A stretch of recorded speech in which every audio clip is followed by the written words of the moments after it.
The goddess of love was born from an act of violence.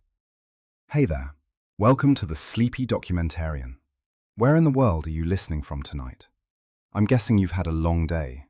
Maybe you're already under the covers, phone propped against a pillow, eyes getting heavy. Or you're doing something quiet, folding laundry, washing dishes, just wanting something gentle to fill the silence. Either way, you're in the right place. Tonight we're talking about the Greek gods, and if that opening caught you off guard, well, Greek mythology is full of moments like that. Beautiful and brutal, often at the same time. We treat these stories like they're dusty old myths from textbooks, but for over 1,000 years, they were as real to the Greeks as anything you can see or touch. More real, actually. You can't see gravity, but Zeus? He was right there in the thunder. Aphrodite was in every flutter of attraction. These weren't characters in stories. They were explanations for why the world worked the way it did. Why crops grew, why people fell in love, why the sea could kill you one day and feed you the next. So let's start where the Greeks started, in the beginning, before there were gods at all, before there was anything. In the beginning, there was chaos. Not chaos like your kitchen on a busy morning. Chaos as in the void, the nothing, the gap. Just empty space where nothing existed yet, except the potential for existence. And from that nothing, somehow, came something. First was Gaia, the earth herself. Not a goddess standing on the earth. She was the actual earth, conscious and alive, dirt and stone and mountains, all thinking and feeling. Then came Tartarus, the deep abyss below everything, darker than any darkness we can imagine. And Eros came too, which we usually translate as love. But really, it was the force that makes things want to come together, the pull, the attraction that makes creation possible. Gaia was alone, so she created Uranos, the sky. And then, because Greek mythology never does anything halfway, she married him, her own son. The sky literally covered the earth every night, close and heavy. And from this union came the Titans, the first generation of divine beings, 12 of them. Oceanus was every body of water in the world, all at once. Every river, every ocean, the Mediterranean and all the seas beyond, flowing and churning as one being. Hyperion would eventually father the sun. Themis represented natural law, the order underlying everything. And then there was the youngest, Kronos, who was about to do something unforgivable. Uranos looked at his children and didn't see potential or beauty or anything worth loving. He saw threats. They were too powerful, too strange, too likely to challenge him someday.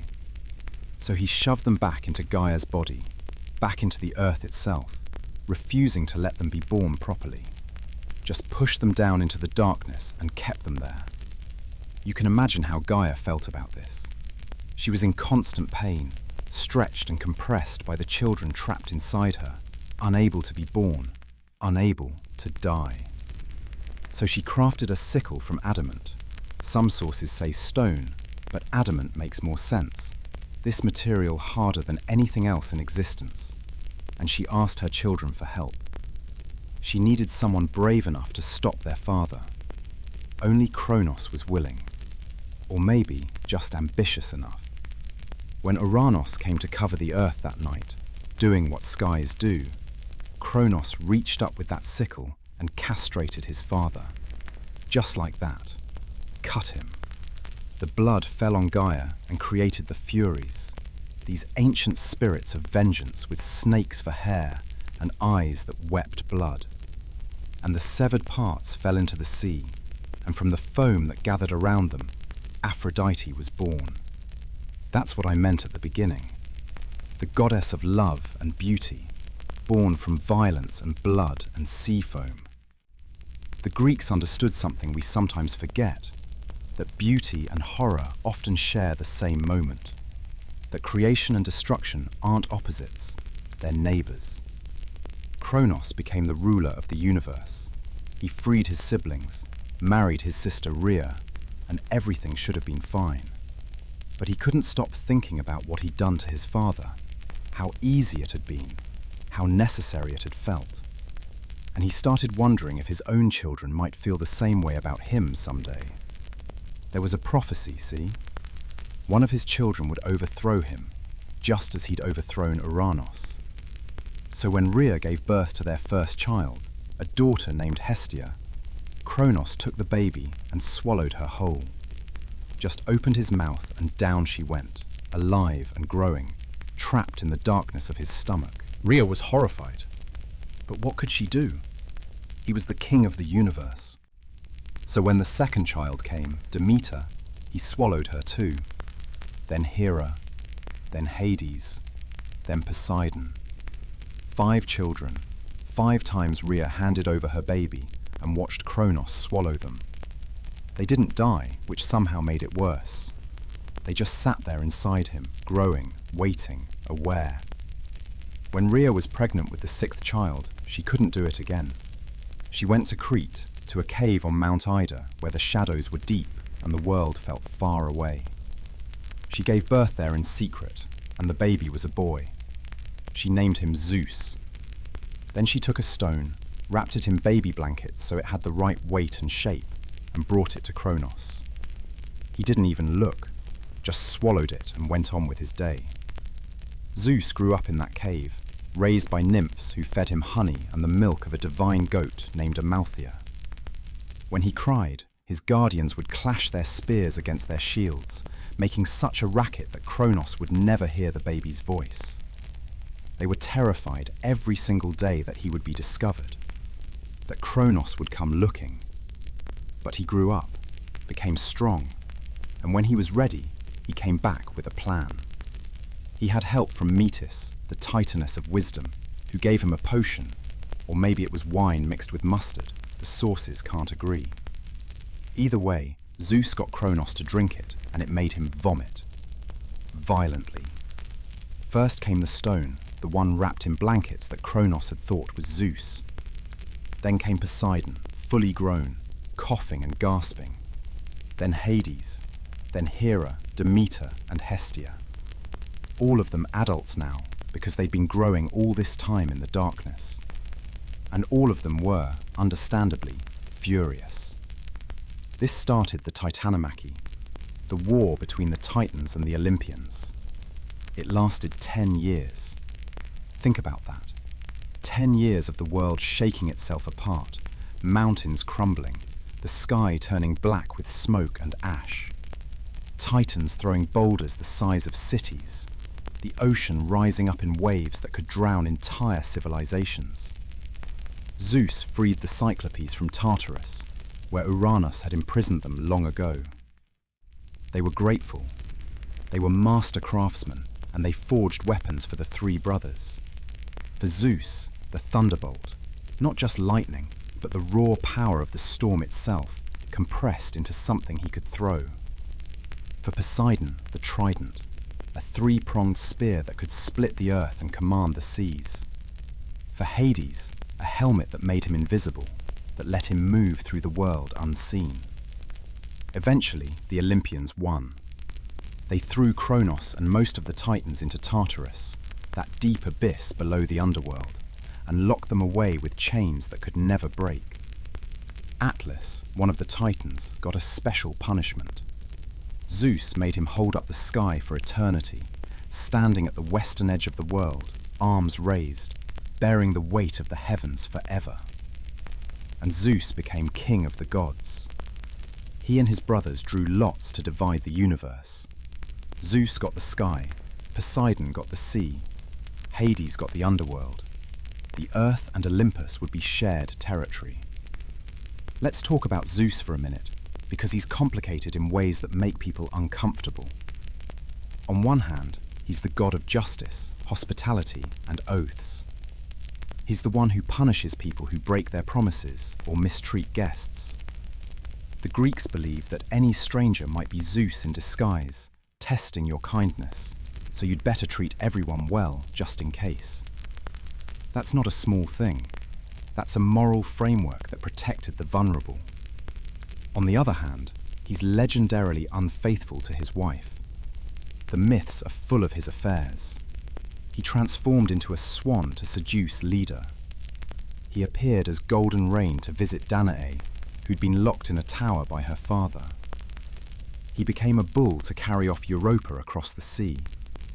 He seduced Alcmene by disguising himself as her own husband. Modern readers want to reconcile this.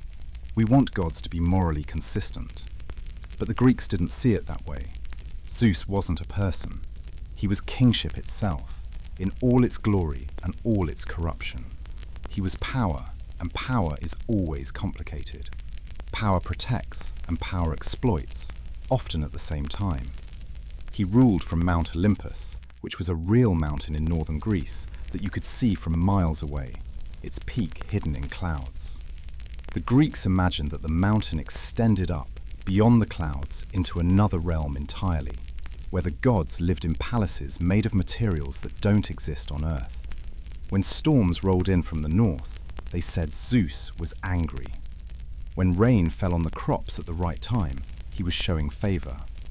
His wife was Hera, his sister, the queen of the gods. And their marriage was, to put it mildly, troubled.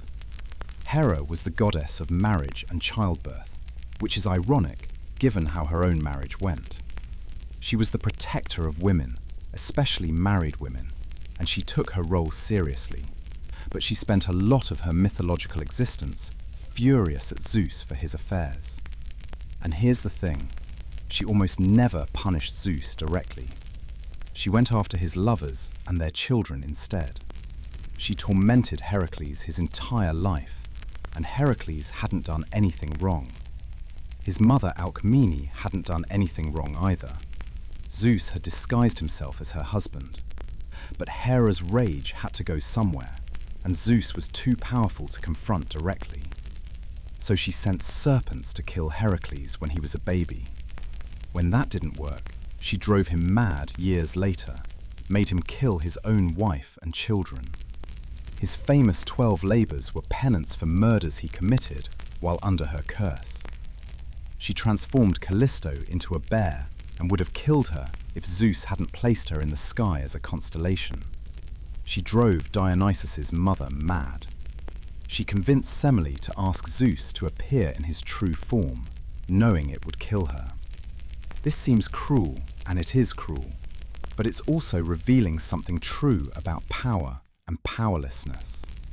Hera couldn't punish Zeus. He was stronger. So she punished the people she could reach, and that made her both a victim and a perpetrator. The myths don't apologize for her or excuse her. They just show what happens when someone with power has no way to address the person who's actually wronging them. There's one story where she actually tried to rebel. She was fed up, finally, completely done. So she convinced Poseidon and Apollo to help her. While Zeus slept, they bound him with chains, magical chains that even he couldn't break. It almost worked. But Thetis, a sea nymph, saw what was happening and called on Briareus, one of the 100-handed ones, to free him. Zeus woke up and realized what had happened. He punished them all. Poseidon and Apollo had to serve a mortal king for a year, building the walls of Troy without payment. And Hera, Zeus hung her from the sky with golden chains, with anvils tied to her feet, suspended between heaven and earth until she apologized, until she swore she would never rebel again. After that, she never tried. She just aimed her rage sideways at easier targets. Now, when the three brothers divided the universe, Poseidon got the sea, and he was not happy about it. He thought he deserved more. Zeus got to be king, got Olympus, got all the glory and the power. What did Poseidon get? Water. Sure, it covered most of the world, but still, it felt like second place. Poseidon carried a trident, this three-pronged spear that he could use to create earthquakes. That's what the Greeks called him sometimes, the Earth Shaker. When he was angry, he would strike his trident against the ground, and the earth would crack open. Buildings would collapse. Tsunamis would rise up and swallow coastal cities. If your town was destroyed by an earthquake or a tidal wave, Poseidon was angry about something. He was temperamental, moody in a way that makes sense when you think about the sea. The ocean doesn't stay calm. One day it's smooth as glass, the next it's swallowing ships. Poseidon was like that, unpredictable, dangerous. He had affairs, though not as many as Zeus. His children were strange. He fathered Polyphemus, the Cyclops who tried to eat Odysseus and his crew. He fathered Triton, who was half man, half fish, blowing on a conch shell to calm or raise the waves. He even fathered Pegasus, the winged horse, born from the blood of Medusa after Perseus cut off her head. There's a story about Poseidon competing with Athena for patronage of Athens. Both gods wanted the city, so they each offered a gift and the people would choose. Poseidon struck his trident into the ground and created a spring of water. But it was salt water, useless for drinking or watering crops. Athena planted an olive tree, which could give food, oil, and wood. The people chose Athena. Poseidon was so angry, he flooded the plain around Athens, destroying farms and homes. That's who he was, powerful, essential. Sailors prayed to him constantly. Fishermen made offerings before going out to sea, but also vengeful and petty. You respected him because you had to, not because you wanted to. Hades got the underworld, and people always think that means he got the worst deal. But actually, Hades seemed pretty okay with it.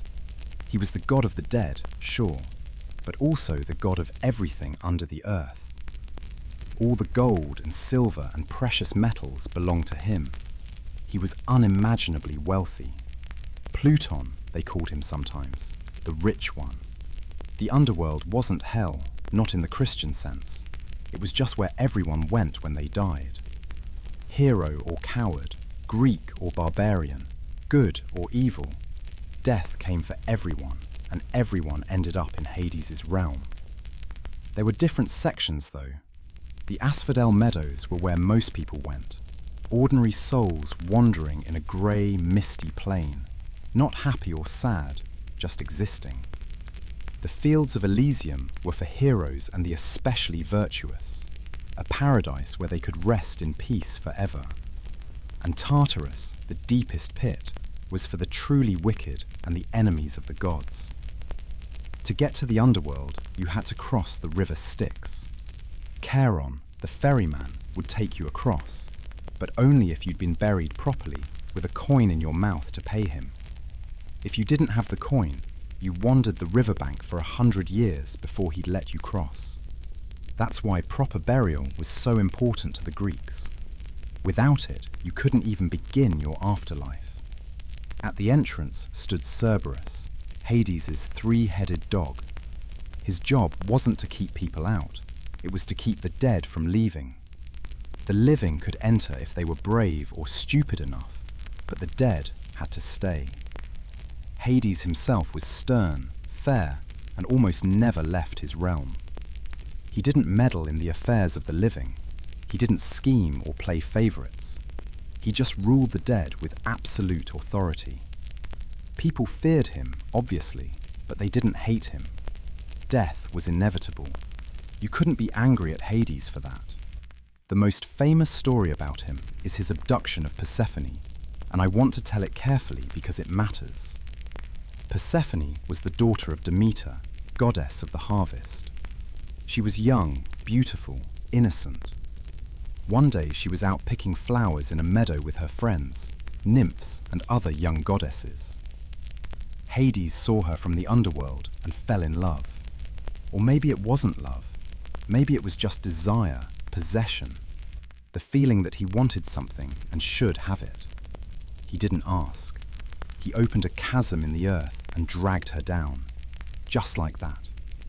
She was in the sunlight picking flowers, and then she was in the darkness, in his palace, with no way home. Demeter searched everywhere. She lit torches and wandered the earth, asking everyone she met if they'd seen her daughter. Nobody knew. Eventually, she learned that Zeus had allowed it, had given Hades permission to take Persephone. Demeter was furious. She was heartbroken. And she was a goddess, which meant her grief had consequences. She withdrew her blessings from the earth. Crops stopped growing. Nothing would sprout. Nothing would ripen. Humans began to starve, and when humans starve, they can't make offerings to the gods. The gods started getting worried. Zeus finally intervened, ordering Hades to return Persephone. But Hades had given Persephone pomegranate seeds to eat, and she'd eaten them. Anyone who eats food in the underworld is bound to it, can't leave permanently. So a compromise was reached. Persephone would spend part of the year with Hades and part with her mother. When she's in the underworld, Demeter mourns and winter comes. When Persephone returns to the surface, Demeter rejoices and spring begins. It's a story about the seasons, obviously, but it's also about loss, about mothers and daughters, about the ways some things can't be undone. Persephone ate those seeds. She's tied to the underworld now forever, going back and forth, never fully belonging to either realm. And then there's Athena, who was born in the strangest way possible. Zeus had swallowed her mother, Metis, while Metis was pregnant. See, there was a prophecy that Metis's second child would overthrow Zeus, just like Zeus had overthrown his father. So Zeus did what his father had done, tried to prevent it by swallowing the threat.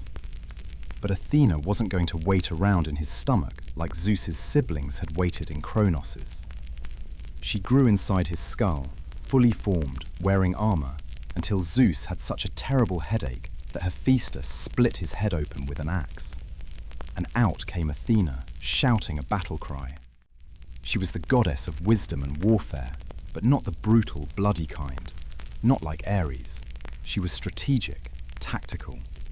She won battles through planning, through clever thinking. When Greek commanders prayed before a battle, they prayed to Athena for wisdom, not Ares for rage.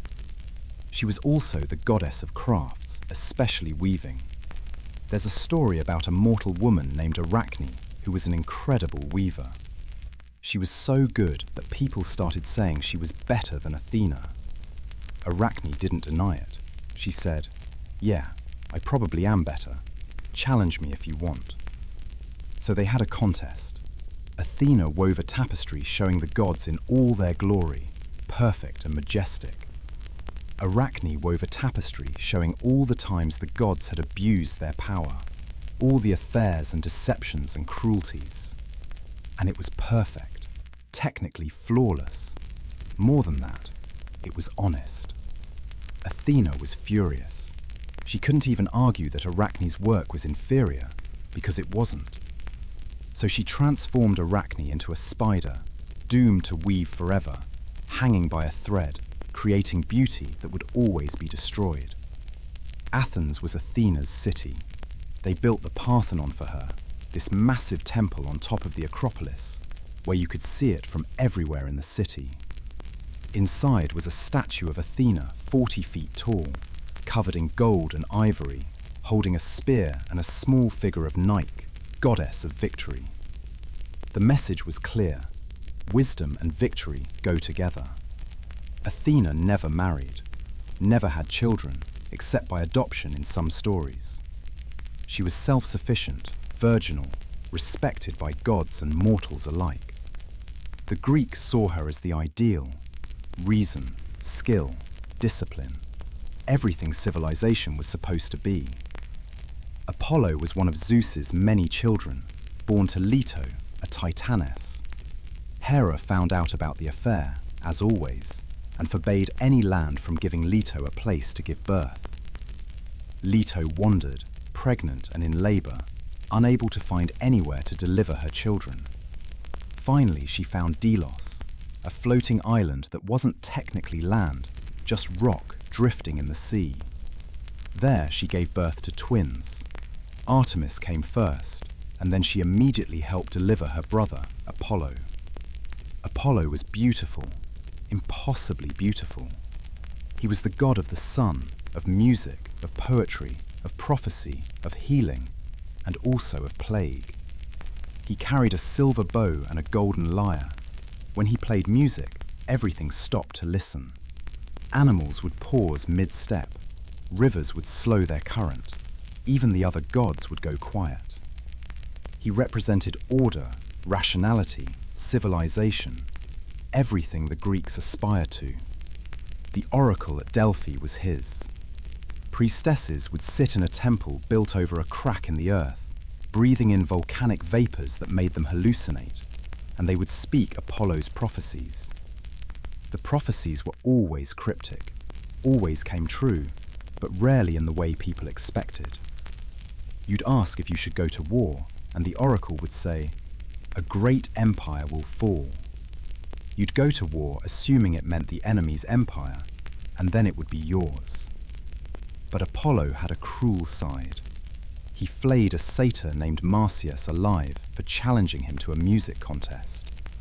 Just tied him to a tree and skinned him while he screamed. Why? Because Marsyas had the audacity to think he might be as good as a god. Apollo fell in love with Cassandra, a Trojan princess. He gave her the gift of prophecy, thinking she'd love him back. She didn't, so he cursed her. She could still see the future, but no one would ever believe her. She saw Troy falling, saw her family dying, saw everything that was coming, and when she tried to warn people, they thought she was mad. He chased a nymph named Daphne through the woods. She wanted nothing to do with him, but he kept chasing, and finally she prayed to her father to save her. She was transformed into a laurel tree. Apollo wept and declared the laurel his sacred plant. He wore a crown of laurel leaves forever after, a reminder of the love he couldn't have. Artemis was Apollo's twin, but where he was the sun, she was the moon. Where he represented civilization, she represented wilderness. She was the goddess of the hunt, of wild animals, of childbirth. She roamed the forests with a group of nymphs, all of them sworn to virginity, all of them deadly with a bow. She never missed. That was her thing. She could shoot an arrow through the eye of a bird in flight, hit a target half a mile away, kill instantly and cleanly. She was protective of young women, especially those who wanted to remain unmarried, who wanted to run wild instead of settling down. But if you disrespected her, she was merciless. A hunter named Actaeon was out in the woods one day and stumbled upon Artemis bathing in a stream. He saw her naked. She turned him into a stag, and his own hunting dogs tore him apart. They didn't know it was him. They just saw a deer and did what hunting dogs do.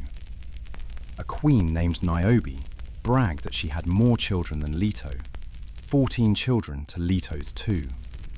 Artemis and Apollo heard about this.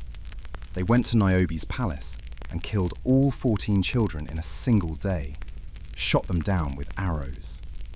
Niobe wept until she turned to stone, still weeping, a permanent fountain of grief.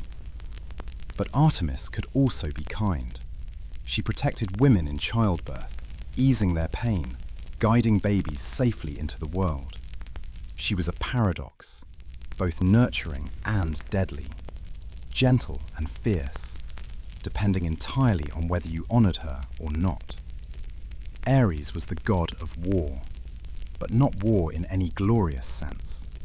He wasn't strategy or honor or noble causes. He was just violence, bloodshed, the chaos and terror of battle. The Greeks hated him. Even his parents hated him. In the Iliad, when Ares gets wounded and runs crying to Zeus, Zeus tells him, "You're the most hateful of all the gods. You live for conflict and pain." His companions were Phobos and Deimos, fear and panic. Wherever Ares went, terror followed. Soldiers screaming, blood soaking into the ground, the smell of death everywhere. He represented everything horrifying about war, nothing redeeming. But Aphrodite loved him, the goddess of beauty and the god of violence. together. They had an affair, even though Aphrodite was married to Hephaestus. When Hephaestus found out, he was furious. He was the god of the forge, a master craftsman, so he built a trap. He crafted an invisible net out of unbreakable chains, so fine you couldn't see it. He put it over their bed. When Ares and Aphrodite were together next, the net fell on them, trapping them mid-affair. Hephaestus called all the gods to come see. They came and laughed. It was humiliating.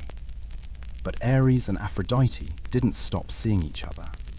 Some forces are too strong to be embarrassed out of existence.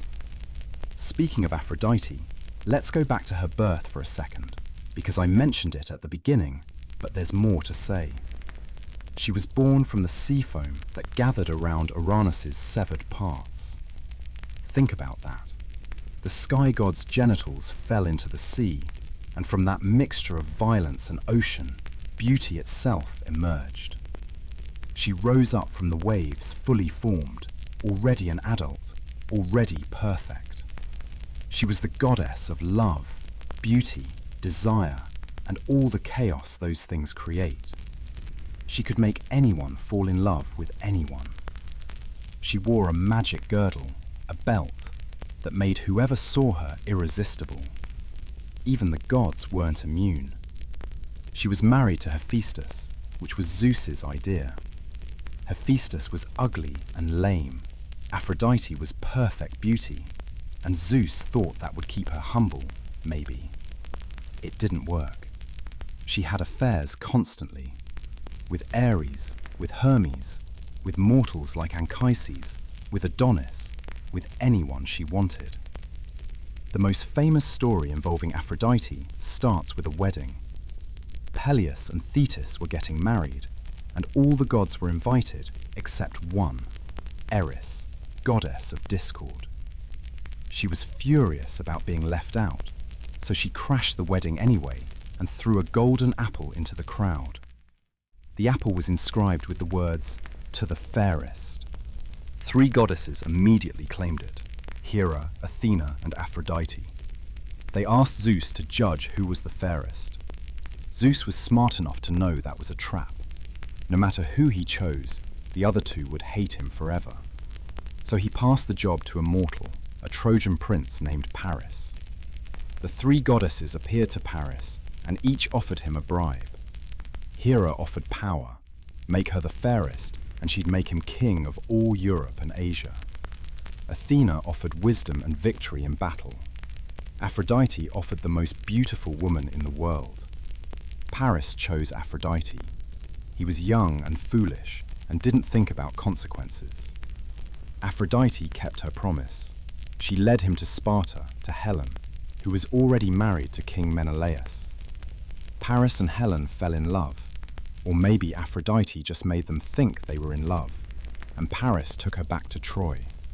That started the Trojan War, a 10-year war that killed thousands, destroyed a city, ended bloodlines and kingdoms, all because of vanity and a bribe.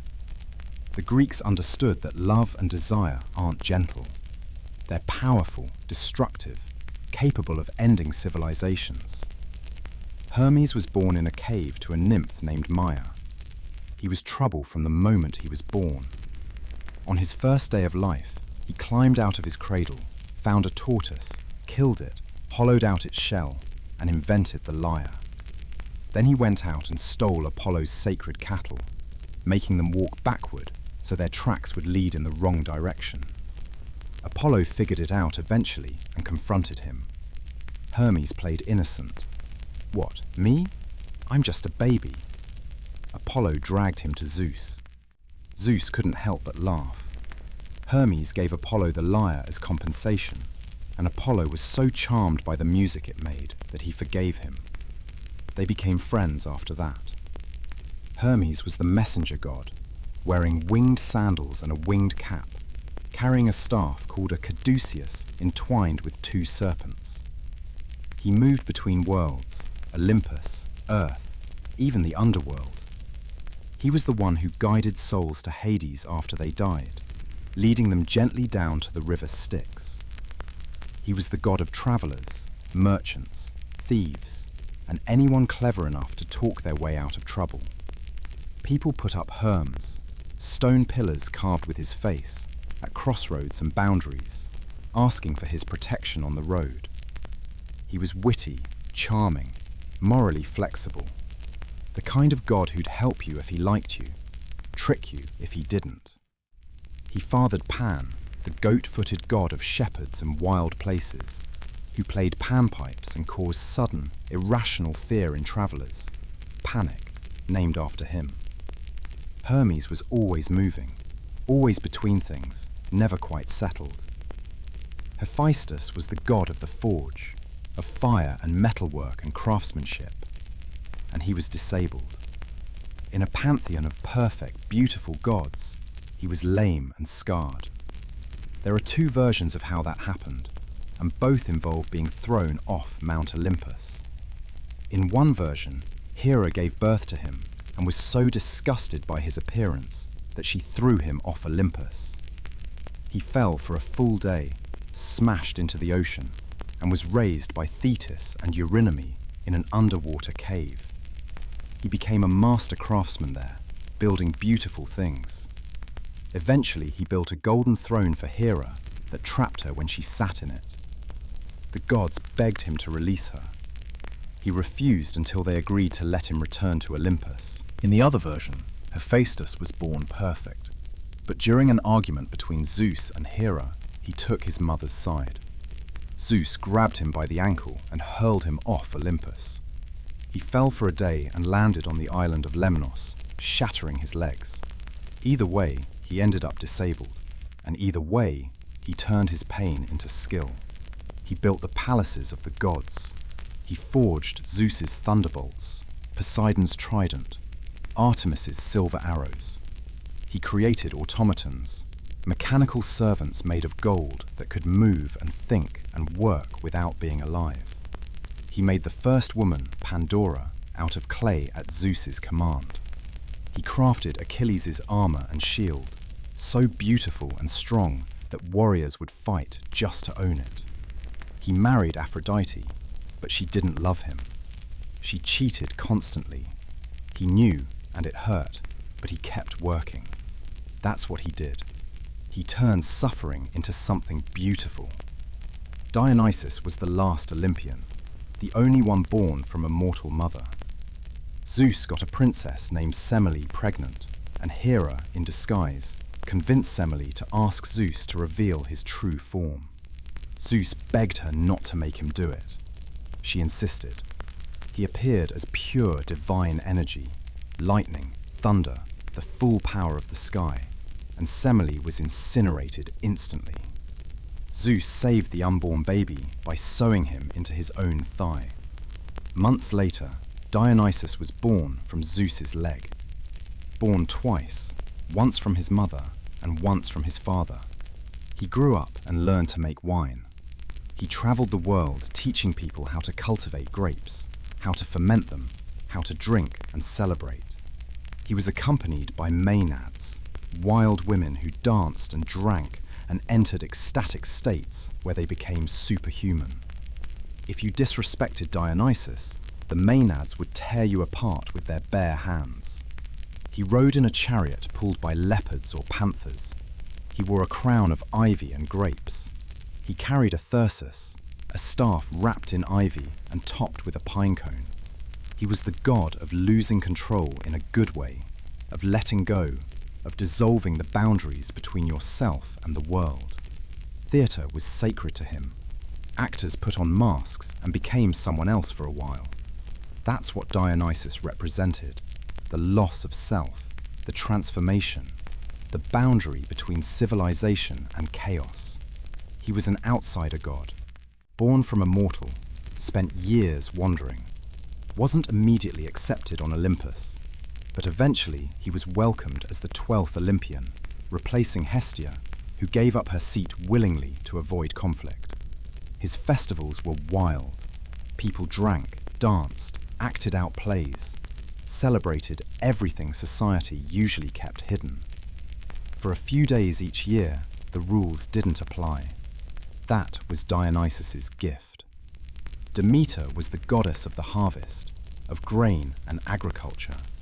She taught humans how to plant and reap wheat, how to bake bread, how to survive. Before Demeter, people were hunter-gatherers, following herds, picking wild plants. She gave them stability. Her daughter Persephone was everything to her. The story of Persephone's abduction is Demeter's story too. When Hades took Persephone, Demeter searched everywhere.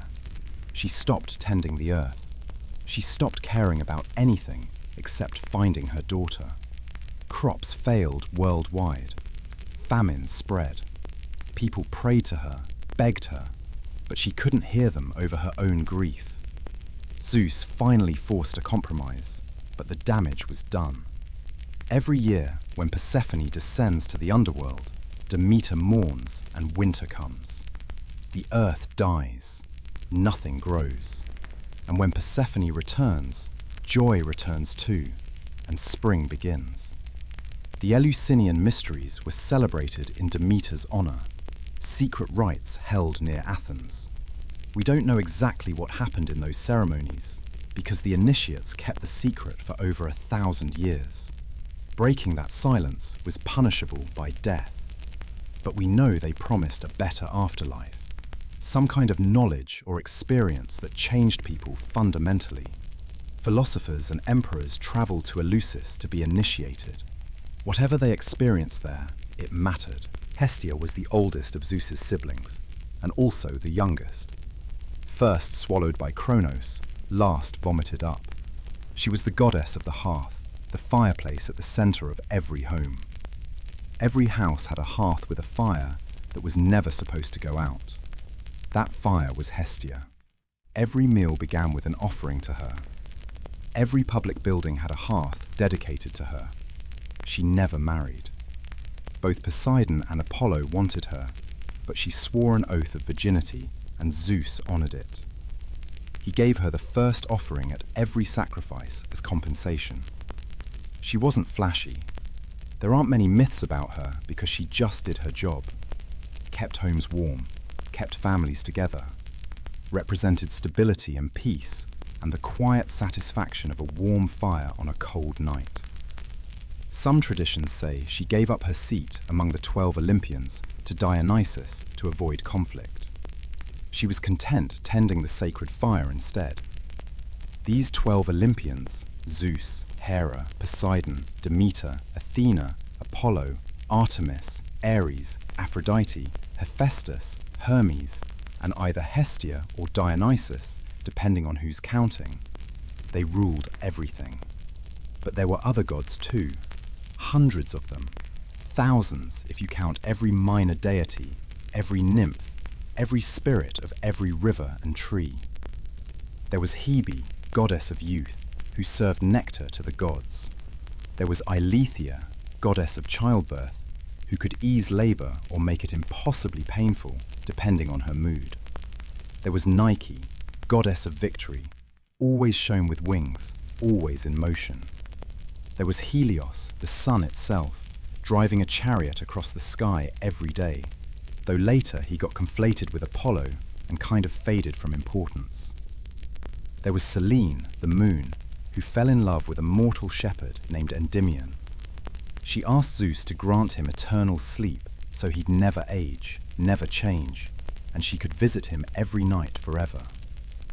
There was Eos, the dawn, who had to wake up before everyone else every single day and light the sky.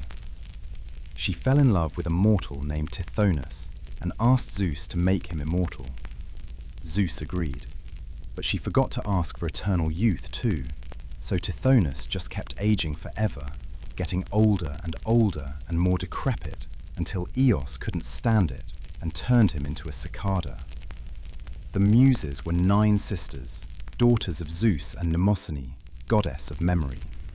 Each muse represented a different art: Calliope for epic poetry, Clio for history, Erato for love poetry, Euterpe for music, Melpomene for tragedy, Polyhymnia for hymns, Terpsichore for dance, Thalia for comedy, Urania for astronomy.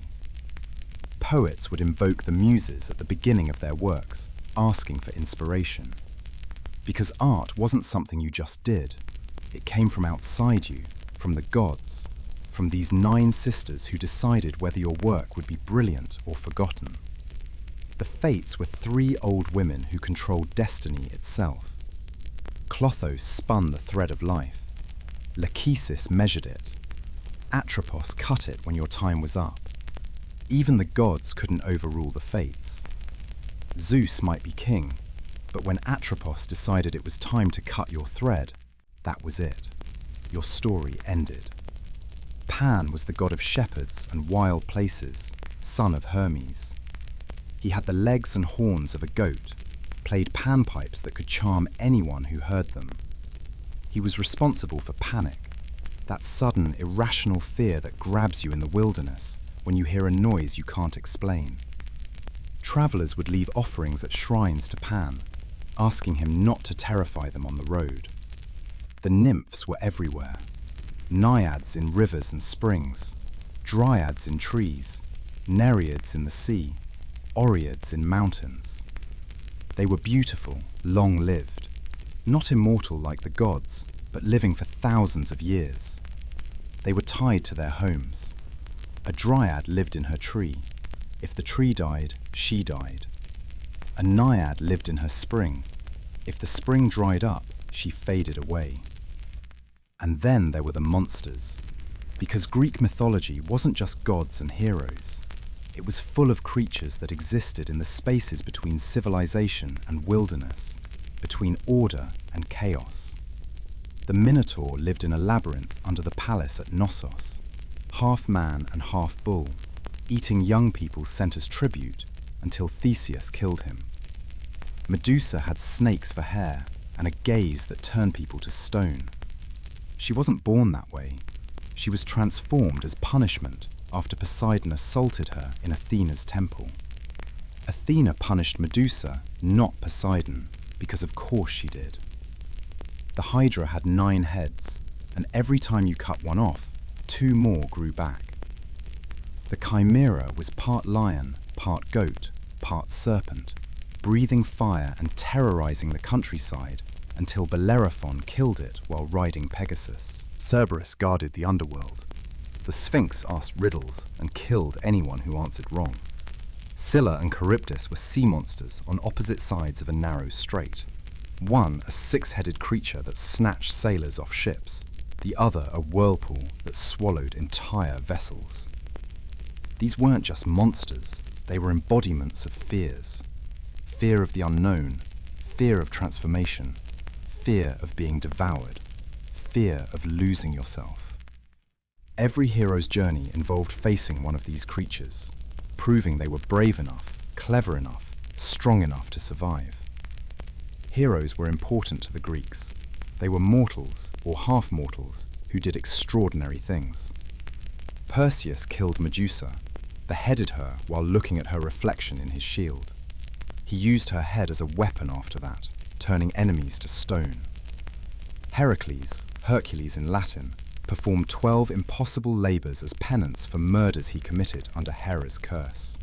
He strangled the Nemean lion, killed the Hydra, captured the Erymanthian boar, cleaned the Augean stables, drove away the Stymphalian birds, captured the Cretan bull, stole the mares of Diomedes, obtained the belt of Hippolyta, stole the cattle of Geryon, fetched the apples of the Hesperides, and brought Cerberus up from the underworld.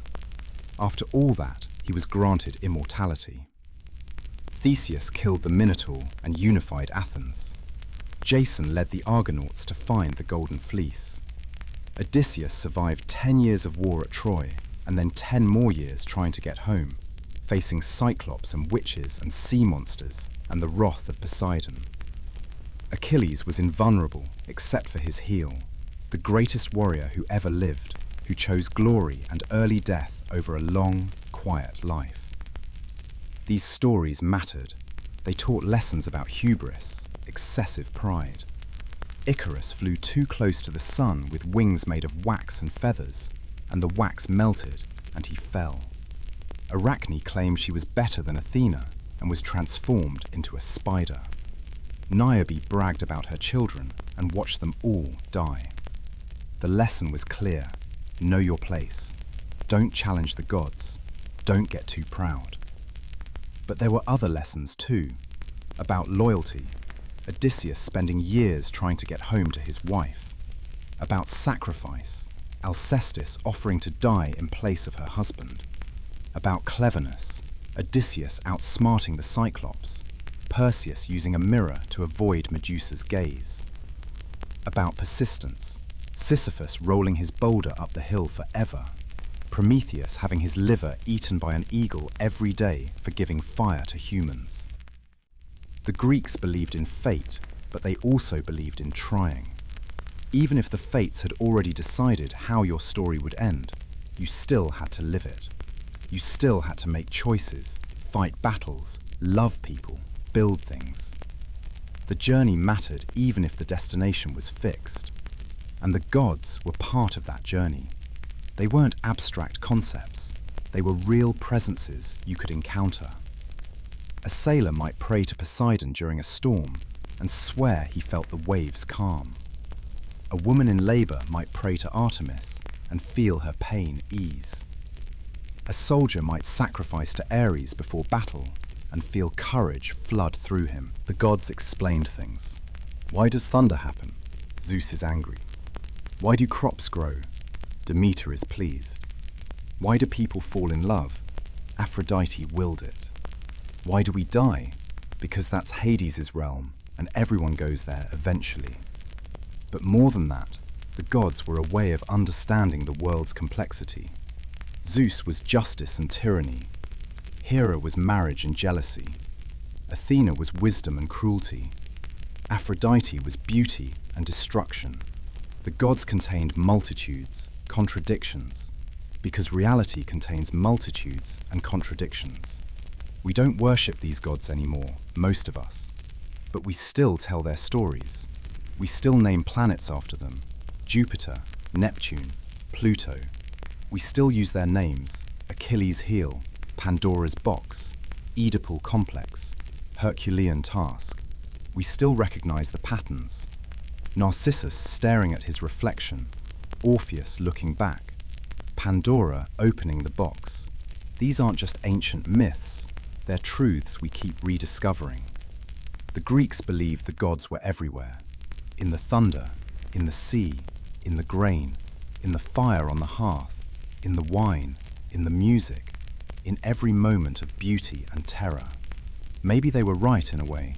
Maybe the forces those gods represented, power, love, wisdom, chaos, death, creativity, are still everywhere, still shaping our lives. Wherever you are tonight, whatever brought you here looking for a story to fall asleep to, I hope this helped. The Greeks told these stories for over 1,000 years, generation after generation, because there was something in them worth preserving, something true about what it means to be human, to be small in a huge world, to love and fear and hope, and eventually die. The gods aren't gone, not really.